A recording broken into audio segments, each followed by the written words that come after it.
Hello, everyone, and welcome to our post-careers panel with Florida Citrus Sports.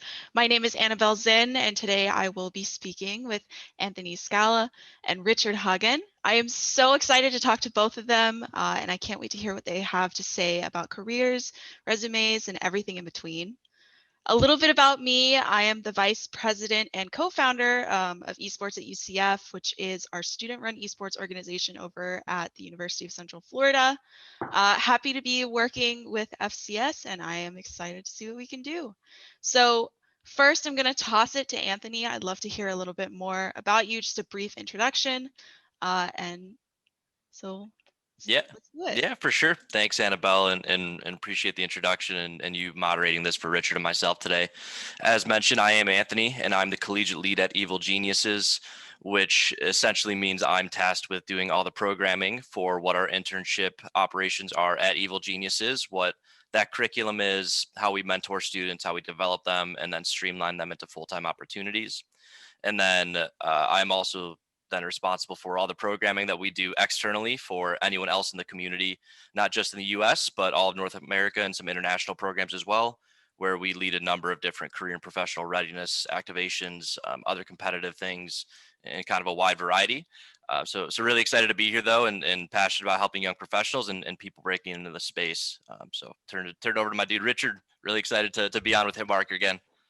Yeah, it's nice to share a panel with EG again. Thank you, Anthony, and thanks for the intro, Annabelle. That was awesome. So my name's Richard. I'm Managing Director of Hitmarker, which is our British way of saying either CEO or COO, depending on what you like to go with.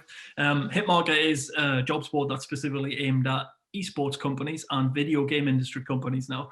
Unlike Anthony, we don't do anything specifically for the collegiate market, but obviously a lot of people that use our platform are current college students looking for internships, looking for post-college any kind of career, really. It's not the easiest industry to get into at the best of times. So a lot of our customer service and hands-on help is directly to US college students, which for us as a British company can be very challenging at times because you guys have a very different collegiate system to what we have here in the UK.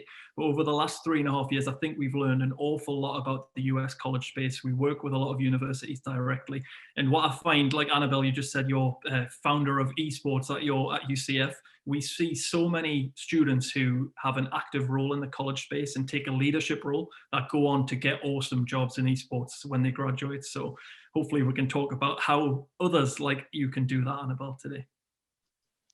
That's exactly what I was thinking. I think hopefully we can reach a lot of college students who may not necessarily know that esports is an avenue of a career that they can pursue, right?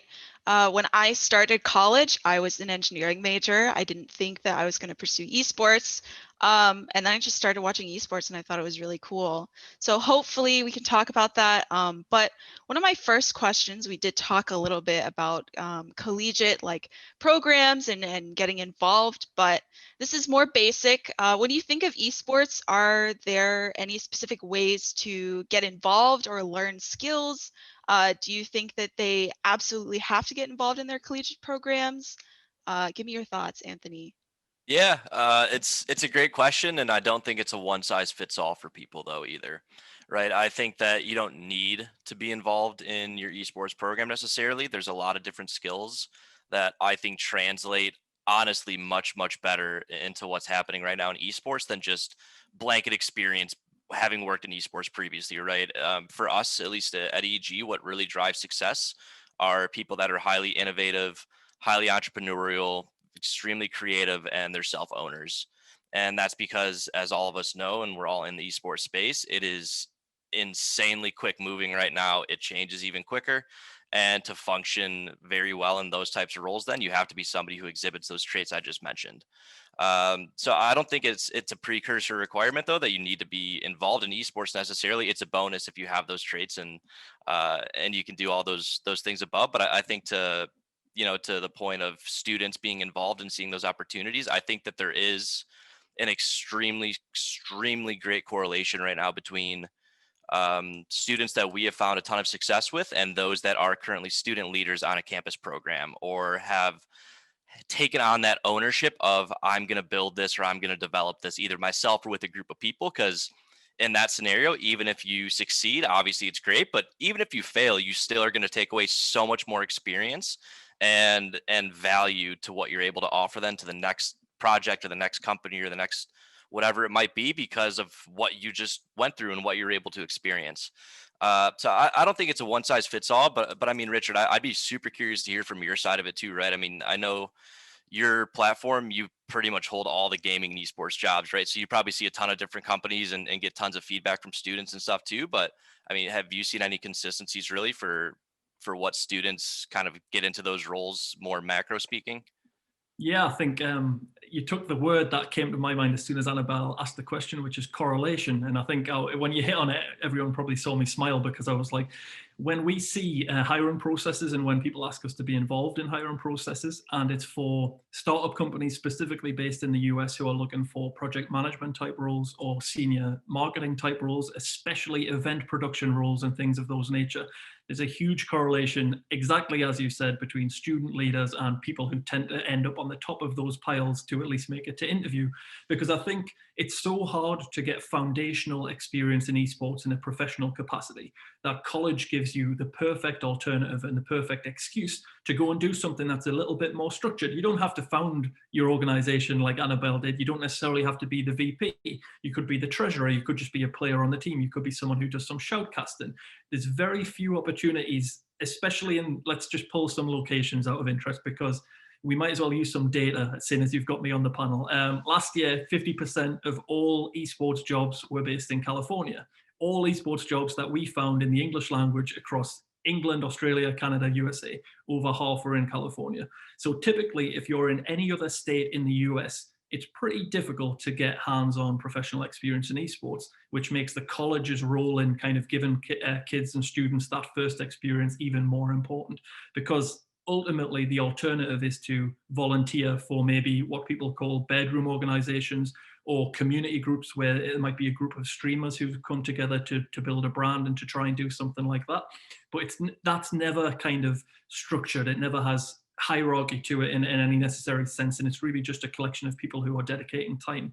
I think at college it's much more tangible. It always looks great on a resume to be involved in anything extracurricular at college. I think Anthony touched upon that really well. It's not like we're saying if you're a fourth year student and you're ready to graduate and you haven't been involved in esports because you've been so busy working part-time to pay for your studies, being involved in sports, being involved in different extracurricular activities, nobody's really going to hold that against you, because to us and to somebody at a company where it's all about looking at the whole person and what they can bring to an organization, that still shows a great picture of somebody who is involved in a lot of different things outside of just going to college and just getting the degree. So I don't know if that tallies with what you see, Anthony, but I think having esports is perfect. It's a real step up for a lot of people, but just having anything extracurricular at college where you've taken leadership and ownership, or even if you've just worked while studying, that can often be a real thumbs up for a hiring manager to see on a resume. Yeah, 100%. I mean, a bit about me. That was basically my background in a nutshell. I was bartending 40 hours a week going through undergrad, and I was coaching hockey, and what little free time I had, aside from that, and what other social endeavors I was a part of, I was doing program development for esports at a high school level, and that's where I got my start. But yeah, I think Richard, you hit that right on the head. Though it doesn't even have to be necessarily esports experience. It's just being able to illustrate that experience that you owned and that you had some sort of correlation to, that you can now relate back to the job you're applying for, which I'm sure we can go down the rabbit hole on a little bit later. And I know Richard, with all the resumes and the work that you see on that side, I'm sure that that is something that you definitely advise people on as well, though, right? And it's something very hard for students, though, and that's kind of explaining or taking your experience in one forum or one program or one example, but then being able to kind of extract what's meaningful for the job you're applying into, and use that as kind of your platform to sell yourself on for an interview. So yeah, I think it's no one size fits all, though, but I think esports broadly is just in such a different place than anything else we can look at right now. It's still so new that there's not necessarily consistent best practices set up or a lot of guardrails in place. So with that comes a lot of autonomy and a lot of potential for people to just build and be a part of things. So I think it's a miss for students right now, though, if they're not a part of something, if they're not trying to do something, if they're not trying to build anything, right? It doesn't have to be the most quality thing in the world. It doesn't have to be an acquisition target for $1 million in the next 6 months or 12 months. It has to be something that you are passionate about and that you can build and show growth on from yourself. Definitely. And I think that's something I neglected to say was that I always worry about this because people could be watching this who might have been, well, it's taken everything I've got to get to senior year and to get the GPA that I need to get. And all of my spare time has been spent in the library or studying or doing assignments and things like that. If that's the case, then that GPA that you've ended up with and the qualification still means an awful lot. Like the vast majority of jobs in esports and video games are going to ask for a bachelor's degree as a bare minimum essential qualification. So you're still ahead of a lot of people just by having the degree. But I think Anthony's experience is very similar to mine. I'll be totally honest and say it took me 3 tries to get through university all the way, because first 2 times I went and studied programs that I really didn't enjoy. And it's a lot more difficult here to switch your major, as you guys call it, than it is in the US. Basically, we go to study English or history or politics or science, and you are signed up by the university to study that specific course, and that's what they make you the offer to attend in the first place on. And it's a lot more difficult to switch, especially after time, because you would need to start again. Effectively, you can't just pick up and get credit for any other studies. So I went twice, studied things that I was good at but didn't really have any passion for, and realized I'm spending a lot of money to be here. It's not the best use of my time to not go to lectures and not enjoy what I'm doing. It took me until the 3rd go around where I went to university with a totally different mindset to think, right, I figured out what I'm passionate about, which at that time, as a 20-year-old by that point, was traditional sport and soccer in particular. So I was like, I would love to study something that's related to football, as we call it over here. And at that time, back in the early 2000s, there were just starting to be sports courses that were really specifically focused on performance and coaching and sports science and data and nutrition. So it was very similar to how esports is now in the collegiate space, where we're just starting to see esports courses arriving. And I think over time we'll see specialist esports courses for different areas of the scene, because that's how it has to go. So I went to study something I was passionate about. I found it made it much easier to attend all of my lectures and tutorials and do all of the assignments. But also, with what Anthony said, I think those extra 2 years of experience had made me realize that, yes, I'll end up with a qualification at the end of it, but if I could be doing something relevant to what I want to do in the future, which I didn't have the answer to when I was 18, but I did when I was 20. I got a great internship for years 2 and year 3. Over here, we only do 3-year courses. So in my 2nd and 3rd year, I had an internship that was super relevant to the industry I wanted to work in. I wasn't paid for that, as so many people aren't, and as so many people in esports aren't. And I also worked part-time, similar to what Anthony said. I was coaching soccer in schools. And so basically every bit of spare time I had, I was trying to use for the long-term goal. I don't think there's any shame if people are in college right now and don't really know what they want to do at the end of it. But if you're attending this panel, I think there's a pretty good chance that you are keen to do something in esports, so you've got some passion for it. So even if you haven't done anything yet, please take kind of what me and Anthony are saying and start looking for opportunities and looking for ways that you could do something to have in addition to your qualification to get you further down the line in your esports career. Yeah, and that is one of the biggest mistakes I do see some students make, though, that express interest in esports, is they graduate or they're coming up on graduation and they're holding out for only esports opportunities.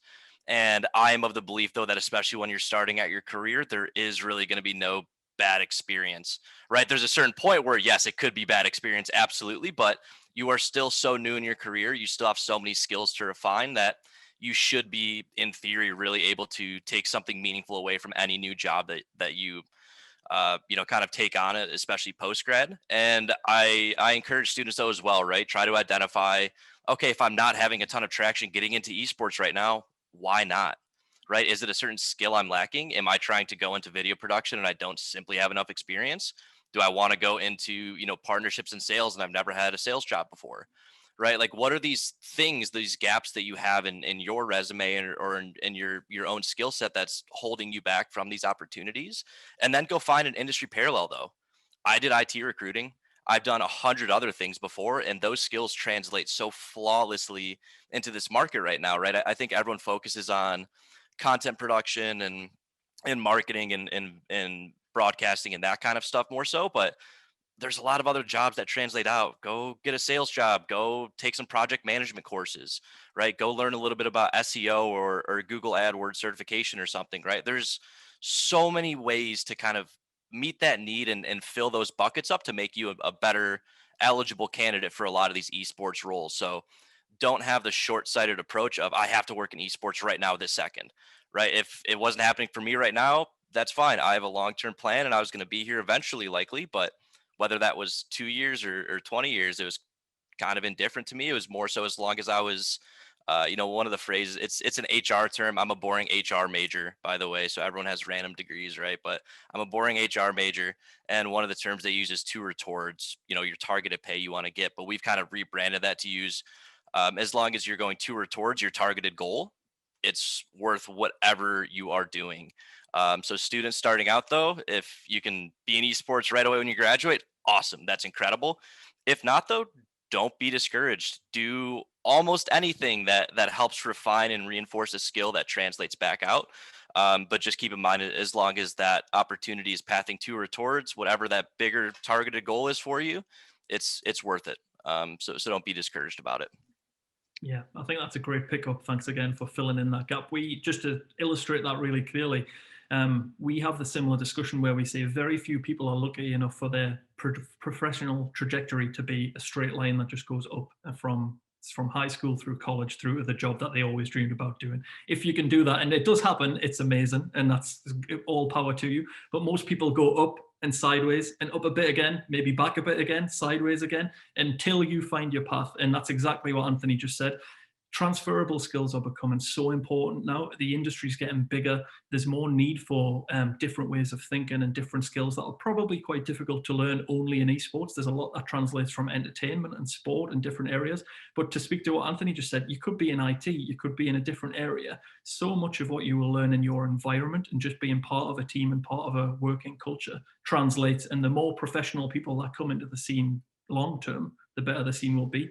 And esports isn't going anywhere. You could go away and do something else for a year or two after college, make some good money, figure out like, I would love to live here, I would love to travel, I would love to go here. And then it's a good time to look again. And if esports fits into your journey, then great. But if not, then still a few more years time, there'll be more jobs and there's going to be more opportunity. If you hold that passion for esports and you always have some interest in it, and even if you just follow it as a fan or a viewer, that's often enough to show me or Anthony or a hiring manager, this person really has had a love for esports. They've tracked it all the way through, even if they haven't worked in it. I think that authenticity is still looked for by a lot of hiring managers. That doesn't mean you have to work in it to have that authenticity about being an esports fan. Yeah, completely agree. Does that answer your first question, Annabelle? Yeah, that does. That was really great, actually. I think we touched on a lot of different subjects that students kind of are trying to figure out, right? Like, do I need to go immediately into esports? Can I transfer something that's more applicable? Can I develop myself before making that jump? But I think that a question that I had when I first started out, and I think that a lot of students have, I see it a lot at these streams and at these panels, they decide that they're interested in esports, but they get a little bit overwhelmed as to what to do. So we did touch on that one thing, which is get involved in a project, start working on yourself or learning leadership skills, transferable skills. But there are other things out there for students to kind of learn a little bit more.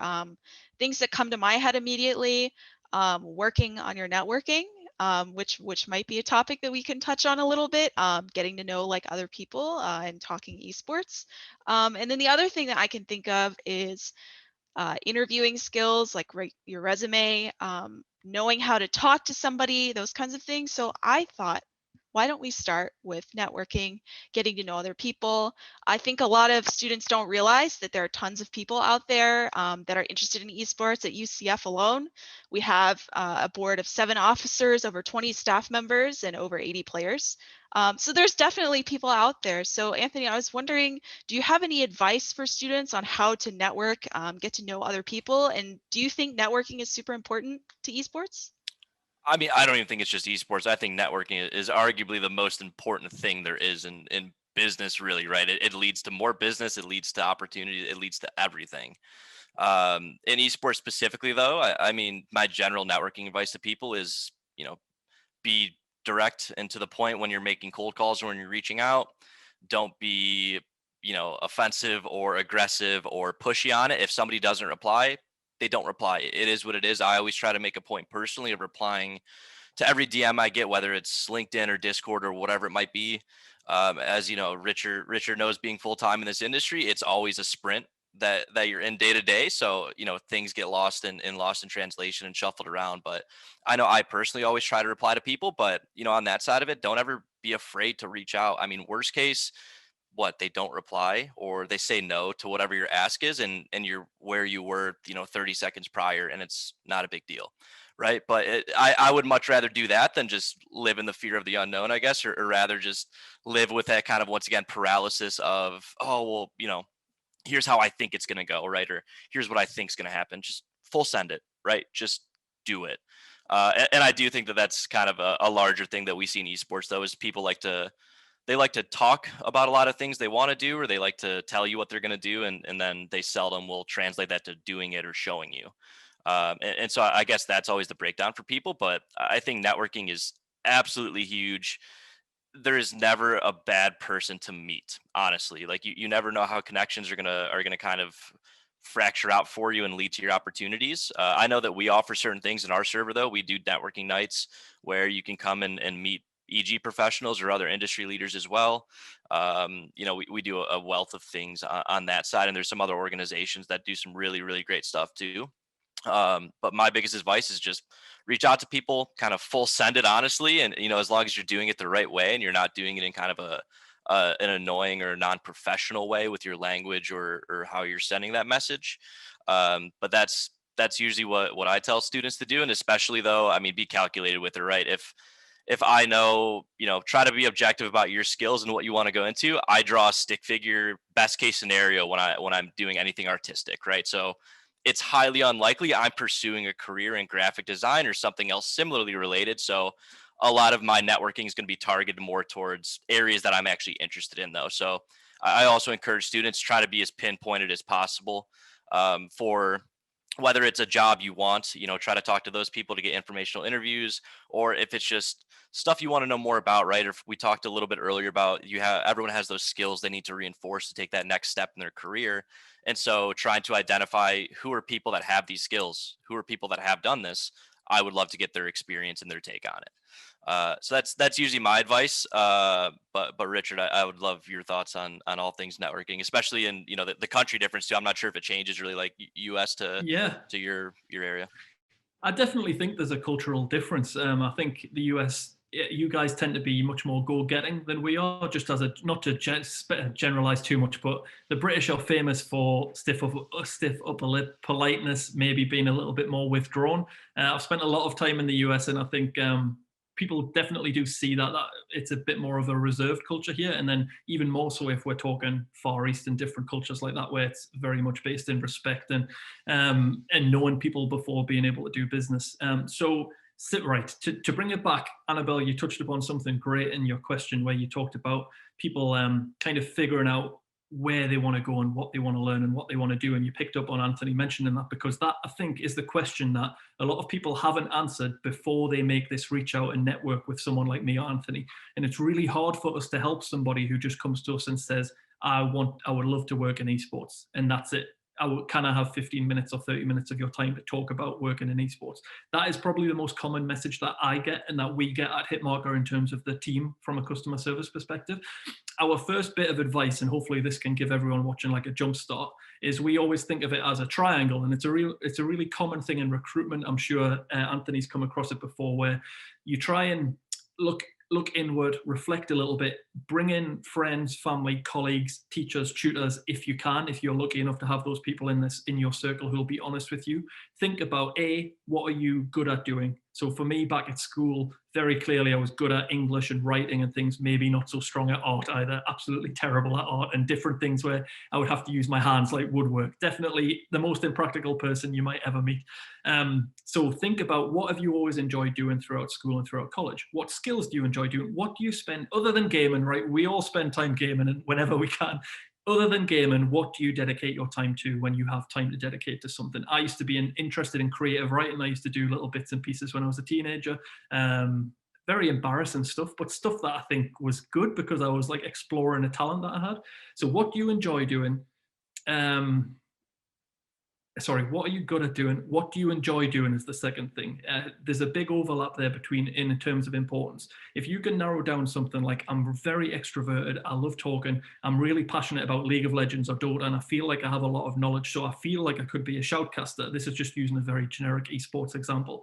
Super competitive industry to get into, but at least you've got a very clear like North Star of where you're moving.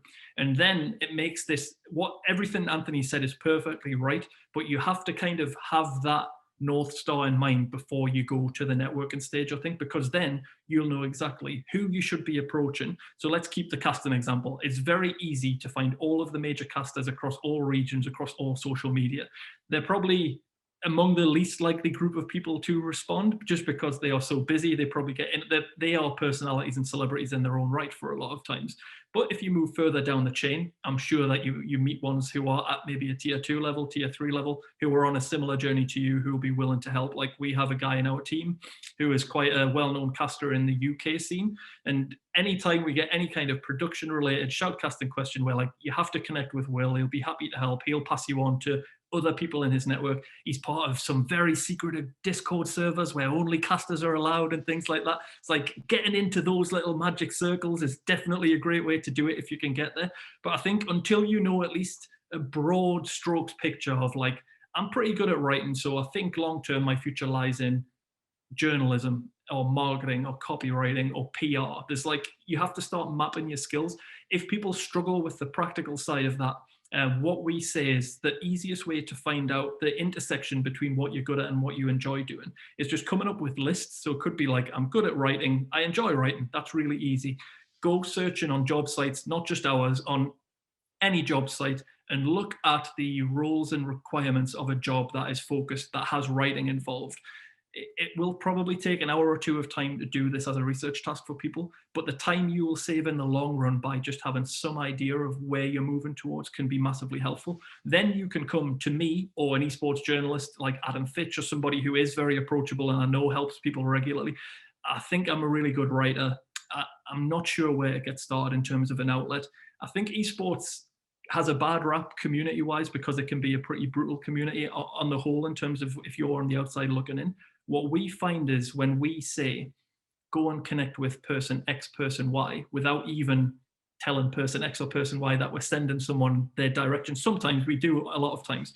So many people are willing to help. Like Anthony said, if you DM me, 100% I will reply. It might not be there then and there on the same minute, but I will get back to you at some point with hopefully some practical advice in terms of where to go to next. But try and be specific. And I think, Anthony, I've done a very long-winded way of saying that, but I cannot stress it enough to come to me and say, can I take 15 minutes of your time because I'm really interested in business development. I work in sales already outside of esports, or I've started something at college where I'm kind of in charge of sales and marketing. I would love to know what next steps I need to take to make this a career. I love messages like that because for me, that 15-minute call is super easy and it's just kind of like, do this, do this, do this. And if the person has had the get up and go to go and make that message in the first place and to be brave enough to send it, you can pretty much guarantee that they're going to be making notes during that meeting and they're going to follow up on those. So LinkedIn is huge. I think, again, it doesn't get the best rap in esports, and college students might not be so, you might not all have profiles on there and you might use Twitter much more. I think people on LinkedIn are more open to being approached with a professional question like that, like I'm looking to break into the industry. And it's very easy to find people on LinkedIn who, because you go to an org like Evil Geniuses, you see the entire hierarchy of the organization, everyone's job titles, where they are. You come to ours, which is much, much smaller, but you can still see there's me, there's our developers, there's our content team, there's our video guy. So you get a very clear structure. Twitter's still great, and that's where most of esports happens, but we find it's a lot harder to pin down the people that you need to find on Twitter. And again, it's maybe not the most professional platform, so those messages might not be as well received. Yeah, and Richard, I know you and I can just go for hours and hours, man. Like we're gonna have to go, and the camera's still not recording, right? But one thing I love that you pointed out was the North Star concept, and all of that, like literally everything you just said, translates to, I think, the interview portion specifically, because one of the biggest downfalls that I see from students, either if seldom do they honestly make it to me in the interview process at EG in this case, if they're answering this way. But a big issue I think for a lot of students is, they get asked the similar question, like, why do you want to work in esports, or why do you want to work, for our case, we ask, why do you want to work at EG, right? Because one, we care about why you care about our company specifically. Are you just here for a resume boost, or are you here for something else? But a lot of students just default to, I really love esports. I'm so passionate about gaming. I grew up playing games. I played Madden my whole life. I used to play my brothers in Call of Duty, and then I play on, this and right. And that's great. Like, listen, we all love it, right? Like, everyone loves games. We do. We wouldn't really be here if we weren't super passionate about what we do. But what can you actually do? Right? Like, what is the skill set that you have that is of value to this position or to this company or to whatever you're going for? And it goes towards Richard's North Star comment, though, right?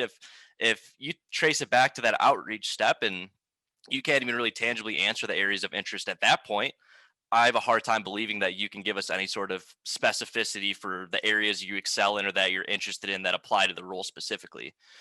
So on the interviewing front, at least, I encourage students, like, please be specific. Like, one, research the company and the employer that you are applying into, and always try to tie things back to their pillars, their mission statement, their vision, their goals as an organization. But then speak specifically about, why you are a good fit for that role or for that company, or because of this skill set, or these are your areas of interest, right? Like, don't just leave it vague and ambiguous and just kind of throw up your hands and say, oh, I'm good doing whatever, I'm just happy to be here, right? Because a lot of the jobs that you really, really want are going to be hyper competitive to get. And to get those, you have to have a very competitive mentality, which, means you have to sell yourself, and you can't just throw your hands up and say, well, I just really like esports, so I'd like to be here. Because it's not going to usually track with a lot of hiring managers and a lot of employers actually at a high level. Yeah, that's really interesting. And what a smooth segue into talking about interviews as well. That's majestic. Funnily enough, we are going through hiring processes at the moment. Hitmarker is super small and we don't hire often, but when we do, it's a real big undertaking, because I think any esports job gets a lot of applications. So I'm coming to you guys today, having done 5 back-to-back interviews for a business development role that we're hiring for. That's really crucial to the business. And we've managed to narrow hundreds of candidates down to 11 people to interview. And it's been super interesting to see the differences hour by hour between the answers to these exact questions that Anthony's asking. I pretty much think every esports and video game company is going to ask, why do you want to work for X? First question from me is, why Hitmarker? Why now? Like, where do we fit into your big picture thinking? What has struck me is the people that we were most excited about based on their cover letter and resume, which was our first pass. So that's the way you get to interview, is by making a good impression over cover letter and resume, which we can come to after this. The ones I was most excited about, the guys who were in the right time zone, who looked like they had the right profile, had done stuff at collegiate level in a senior capacity, and had, similar to you, Annabel, who I'm thinking, right, straight away you're seeing the gold stars and the ticks. They came to interview and they couldn't answer the 2 most important questions that I asked them, which were, how does Hitmarker currently generate revenue? As a business development person coming in to be the person who's going to be responsible for revenue, not being able to answer that question is like a bit of a sin, because it's very publicly available how we make money. We did a public crowdfunding round less than 2 months ago, where we had to basically bear all to the world in terms of, like, this is all of our revenue streams. It isn't hard to go and find that information. It's like publicly available. So researching companies, that's what I'm getting at. They ticked all the boxes. Their attitude was great. They spoke so clearly. If you don't come into an interview prepared to be asked, and the other question, which I should really specify, was that we had a line in the job description where it's like, we would love to find somebody who can find new and creative ways of generating revenue, which I think for every esports company is a really big consideration at the moment. Few people came to the interview, and I'm not expecting them to give me all their golden ideas, because there's a certain level of respect that people don't want to give too much away. But to not have an answer to that question when I'm asking, how are you going to be the person that drives revenue for us next year? And what will your first steps be to kind of start moving the revenue? To say, like, I haven't thought about that, I'm sorry, I don't have an answer for it, is like, straight away that's discounting yourself from the process. And that is, it's basically 30 minutes or an hour of research in the company. If you take away one thing that me and Anthony say from this, and I'm sure a lot of you are going to be more than capable of getting to interview, but when you get there, just please make sure you do some research on the company. You don't have to be biggest fan in the world who's followed EG since you were 12 or whatever. We'll forgive you if you support another team or if you're passionate for another team, but just take the time to go and learn about the things that they're doing. Bring them up in interview, tie them back to all of the requirements, like Anthony said. Anybody who researches instantly puts themselves above 95% of candidates. I would say out of the 8 people I've interviewed so far, only 2 of them had really clearly gone and done that research. And this is, if you consider these are the best 11 people out of hundreds of people, that shows you the margins that you're dealing with. So yeah, research is a huge thing. Yeah, and just to kind of go off that note too, I always like to tell students, especially young professionals, right? Like, because everyone gets so stressed out about interviewing, they really do. But if you break it down, it is highly scientific, and you can make it a very calculated exercise, right? Generally speaking, unless you're going to some super crazy employers, like I know if you go to Google or like some of these other crazy tech giants, they ask you some insane questions that it's kind of, I don't know how you really prepare for them, candidly, right? But generally speaking, employer to employer, a lot of the questions are going to be the same. And the ones that aren't, they're going to be somewhere on the company's job description that you applied for, or they're going to be somewhere on the website or some material that is public, to Richard's point. Like the information is out there, and it's really just a disservice to yourself if you're truly feeling that you are, you want this job, you want to compete for it, you want to leave it all on the table. It's a disservice to yourself to not take it that extra mile then, right? Like, for example, when I was interviewing at EG, I had every bit of due diligence done possible on the company, on every person that I was interviewing with. I had prepared 1-page documents to answer the questions that I saw in the job description, basically, right, that I knew they were going to ask me about, right? I came with everything teed up, ready to go before it was even going to come to me for a question. And I felt though at the end of the day, if they ultimately decided to go a different route, I had still done everything in my power and ability to prepare and to put my best foot forward. And if it doesn't go your way, that's okay. I can live with that result. What I can't live with though is me not doing everything possible to get an opportunity I want. And so that due diligence piece, though, it's stuff like that, especially for young professionals. I don't think it's necessarily something that will prevent you from getting a job, but it's the opportunity cost that you're giving up, right? It's what could have been had you done it. It's oftentimes not going to be, the thing that made you not get it, but it's the people that do those things that usually do get it, right? So it's kind of, whichever way you want to frame it. But I mean, for us, even at EG, we look for people that interview very dynamically, though. We want people that can share information about us. They know what we've been doing. They also bring new ideas to the table for what we could do. And to Richard's point, yeah, you don't want to give away everything. I get that too, right? But at the end of the day, you do want to be able to show something, and you can go very high level, broad topics and speak to it, right? Because at the end of the day, if you have some really cool and creative ideas, you're also part of that, right? Those ideas are somewhere, you are embedded within those ideas somewhere. So without you, in theory, that idea is less valuable, right? So you're part of it. You're sewn into it. So don't let that hold you back either, though. Like, come with different, even if I don't care if you pitch me a crazy wild idea we're never going to do. I would rather hear some new outside the box idea that shows that you're thinking much more strategically and forward looking than your immediate circle of experience, or the little bubble that you've worked in previously, or whatever your community is. Yeah, definitely. And I should come back again and just be really clear that for a business development role, where in that job description we were like, we want you to be the face of our company, there's a certain expectation that that person, yes, you're not going to know everything before you get the job, but should be prepared to speak to Hitmarker and what we do and why we do it. And to not even be able to do that in the interview that's the red flag. It's obviously not the same if you're going for a software engineering role or some other role where being public facing isn't so important. I think I should really clarify that this isn't like a blanket coverall for all jobs. I don't think it will ever hurt you if you do the research and you go into an interview prepared. But I think there's certain positions where your skill is more important than your interview ability, obviously, because there's some jobs that are just so technical and so hard to find the right people for that you can just get by being talented enough. But I don't think the advice that me and Anthony are giving here will ever steer anybody wrong. It's just about giving yourself the extra 2%, 5% chance, whatever it might be, to be the reason why me or someone else who's hiring goes, that guy was amazing at interview and he knew this and he took time to research and look at all the awesome stuff he's done at university or college. It's like, yeah, it makes it a home run, basically. You just don't want to leave anything out. And I'm amazed by that preparation, Anthony. It's no surprise that you got the role and that you're crushing it, because that is just next level amazing. Yeah, well, I was going to say that's a great call out though, Richard, right? Because I guess fairly, right, it's not holistically compensatory, that prep, once again, if I'm going for graphic design or if I'm going to be a Java, code in Java, if I don't know how to code in Java and if I draw stick figures, no matter how much due diligence I do, I'm probably just not going to get the job anyway. So that is a fair call out for sure for like highly technical roles, especially where they'll do like coding challenges or other things a little bit more specific, where you still want to have that due diligence and like the understanding of the company and those top line goals. But at the end of the day, it's pretty black and white for trial and error in terms of can you do it or not.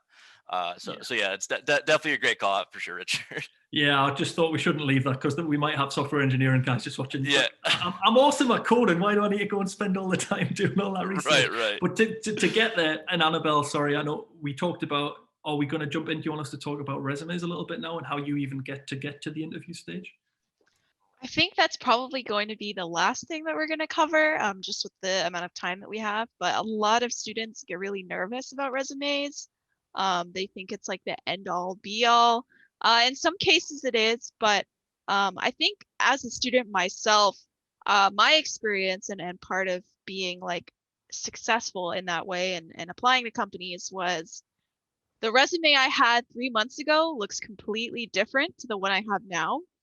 So maybe that's my bit of advice. But I wanted to hear from both of you what you think makes a good resume and what would really set it apart to you when you're hiring. So I guess you could start with Anthony.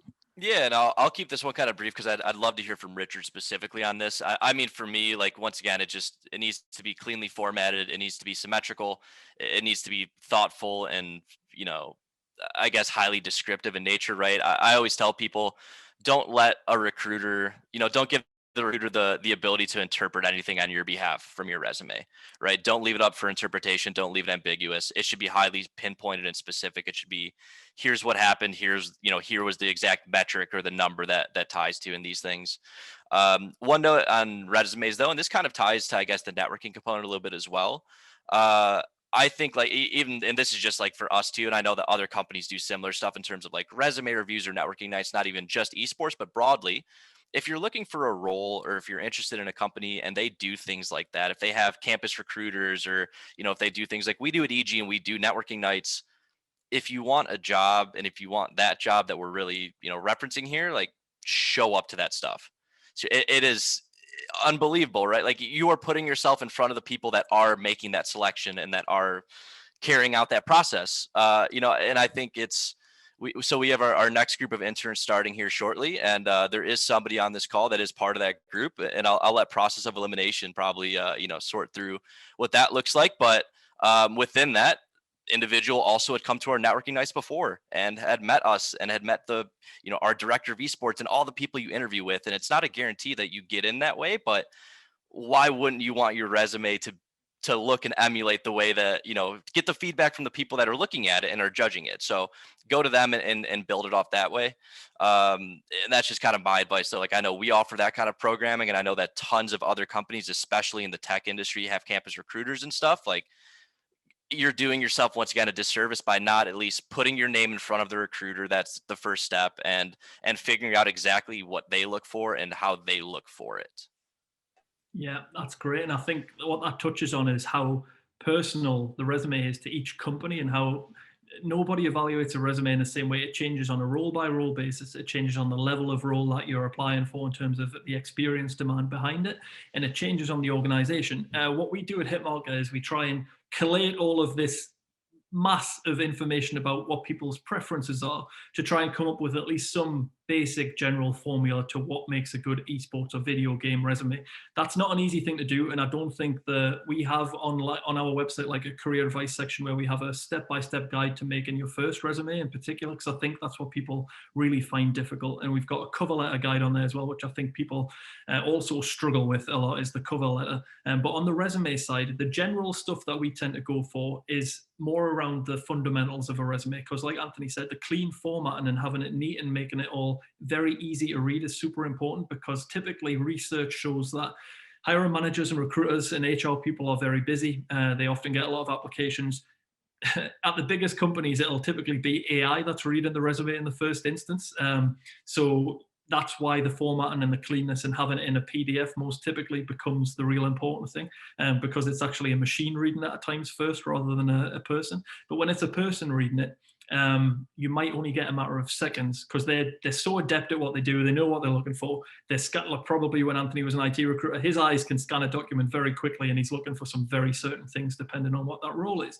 So you expect to see certain keywords and certain languages if it's a coding job and it's for a Java job, as we mentioned earlier. You'd expect to see that written there very clearly, and like examples of things that you've built is so crucial in technical and design roles. It's like if people, for those roles, a resume is never ever going to be enough. We get so many applications to our technical roles where the person just sends us a resume and it's for a real high level coding role or design role, and they don't show any examples of their work.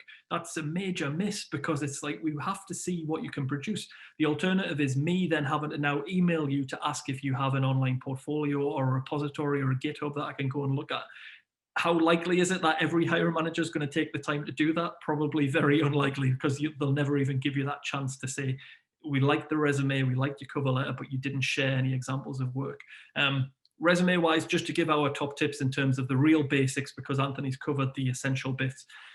Although everyone has their own personal preference, I think it's generally accepted that you want to see experience listed with the most recent stuff first, because that's the most relevant. Or if you have a very specific industry set of skills and you're applying to an industry, it's also okay to show, like, here's my esports experience or video game experience, and here's my more traditional experience, because the job you're applying for might have specifically mentioned in the description that they are looking for video game industry or esports experience. So you can bring that to the top and make that front and center. Bullet points are your friend. Keeping sentences really brief, leaning on numbers, as Anthony said. Any kind of metric you can show in terms of whether it's growth that you've been a part of. Annabel, you've created been a founder of a group that has now got all of these people involved in it. That looks amazing on any resume when you can see you've built something and it's had this much growth over year 1, year 2, year 3. Anything to do with numbers and achievements is amazing. I think people are always trying to cram too much onto a resume as well, which is another point that Anthony made. Is kind of keeping it brief. We tend to say that 1 page is the real sweet spot, and that's probably very easy for college students to do because you don't have years of experience. It's maybe not so easy for somebody who's trying to jump into esports later in life. But if you can get it down to 1 page and you can make it legible and you can make sure that all the key points are still there, tends to be the recommendation. I think people forgive 2 pages because if you've got enough to talk about to fill 2 pages, you can do that. Anytime we've spoken to any hiring manager ever, anything beyond 2 pages has been like a major no-no. So I know this is just super basic information, but hopefully it starts to help you frame how a resume should look. There's no need to put references directly on the resume. That's taking up space that you don't necessarily need. I don't know about you guys at EG, Anthony, but references tend to come a lot later in the process than being required in the very first stage. I think if you make it through to interview, then maybe would you guys then ask for references at that point rather than at the start? Yeah, I mean, it depends role to role, right? Like for our internship stuff, like we don't ask for references or anything like that. But with that being said, we also do have a pretty good idea for our stuff due to networking. You know, I mean, Annabelle, you and I met, I think, over a year ago now through Play Versus and some other stuff, right? So pretty much everyone that does come through our program now has been on our radar at some point before. We've met them, we've networked with them, so we don't really go through reference vetting, at least for our internship roles. For more like senior, like more executive, like higher level roles, for sure we do. I think that's important to say, though. Sorry to interrupt, but I think so many people feel like you just have to have references on there because it's expected. But if you guys are comfortable bringing on interns just because you know them and they've been involved, maybe references are becoming a little bit old-fashioned in certain instances, and maybe we're just all not quite advanced or professional enough to be doing referencing. Most of the orgs we speak to don't reference or only reference at the late stage. So that's like space that you don't necessarily need to waste on your resume. You can put a line in there, references are available if requested, just to show that you do have people willing to vouch. But otherwise, valuable space can help like keep it to 1 page. This might be controversial, but and I don't know if we've got enough time, but I would like to get Anthony's opinion on the value of, if let's just talk the more public-facing roles like PR, marketing, and business development, things where written communication is important. How do you guys weight the cover letter against the resume? Because for me, I think we've got a very unusual answer to that, but I would like to hear your opinion on that before I speak. Once again, I think it's case by case. Like I personally have mixed opinions on cover letters. Oh man, like I don't think people do them well, right? Just like generally speaking, I think people just don't do them very well. I think people oftentimes just tell me exactly what's on their resume again in a cover letter. So I think in a lot of cases it ends up hurting people when we look at some of that stuff. Like it kind of goes back to like it's something that maybe it's not going to stop you from getting an offer in some cases, but like for having that stuff really clean and supplemental, I think it does a great deal to support your possible hiring. So for me, at least, like in how we view it, the cover letters we look at, I want to hear a story though, really from people, right? Like it should be highly supplemental. It should not just be another run through of your resume. So for us, I can't speak to the kind of more senior level roles that happens at EG that they have to hire through and how that plays in. But I know for us, oftentimes though, the people that are at the top of our interview class do have a stronger cover letter by nature usually, so we don't really have to use it for much of a sorting tool in that regard.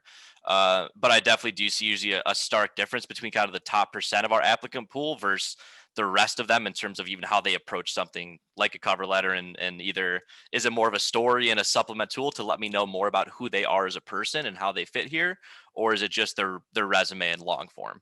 Yeah. um, Yeah, but that's amazing. I was hoping you would say something like that because we really try and hammer home that the cover letter is obviously the second most requested thing by employers after a resume. That's what most people expect to see.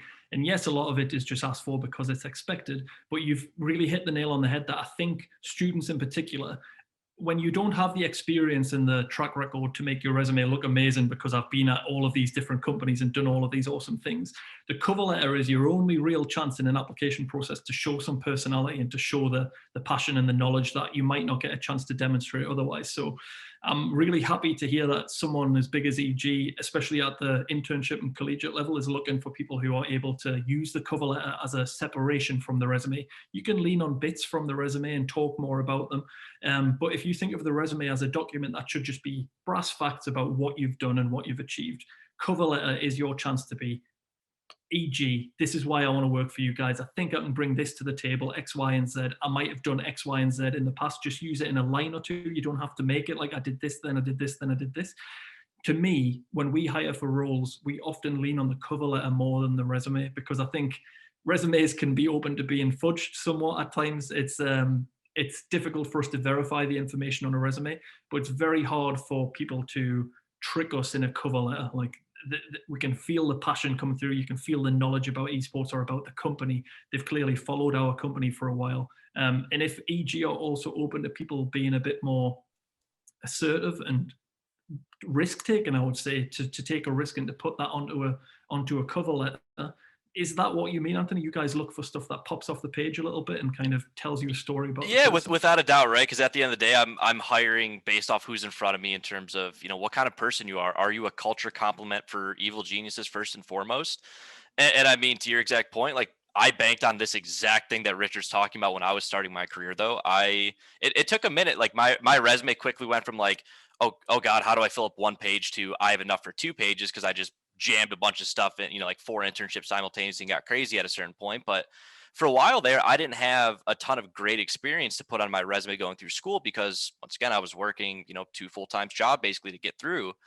And as a result of that, though, I was banking on my cover letter. I knew I was a much stronger writer than most people, and that I was more creative with my language use and how I present myself. And I knew, though, that all I had to do for a lot of these roles is get my foot in the door. All I had to do is get in the door, and I can win an interview. I know I can. I know I can work a room, and so I use that as kind of my segue in. And sometimes it worked, sometimes it didn't. I also went through a period though where I probably sent out 30 different styles of cover letters just to see what I would get traction back on. I wasn't really interested in any of the roles, or maybe wasn't even a good fit, but I was just trying different things. I was just seeing, is this a good format? Does this resonate well with people? Can I get feedback on what works? And I think that's a big part that students also don't implement for cover letters or resumes, though, is they don't just go through enough trial and error. You don't have to send in for a job, with the intention of getting every single job you apply for. It's just good sometimes, do I check the basic boxes to maybe get a call back for this? If the answer is yes, make a resume and see if it works, right? You won't know until you try and pilot these different kinds of styles and resumes and these different formats and these different kind of phrasings and structures and all that, right? Like you go pull up my resume from 7 years ago versus what it looks like now. The formatting is night and day difference. But absolutely love what you're talking about, Richard, for using that, especially as a young professional, using that cover letter as kind of the sell yourself. And hey, I know my resume isn't super glamorous and shiny and has a ton on it, but I am someone that you want to take a look at. And it might not work, but I've seen it work. 100%. And I think that honesty, without going too long, sorry guys, I think that's what I would like to leave you on for my point, is that we find the people that we love to interview are the people that are just honest in the cover letter, and they're like, I know I don't have the same experience as someone who might be applying, but I'm super passionate, and you can see that I've done all of this stuff. Maybe they've been interning for free or volunteering somewhere. Maybe they're just the person who's really looking for that chance, for someone to take a chance on them.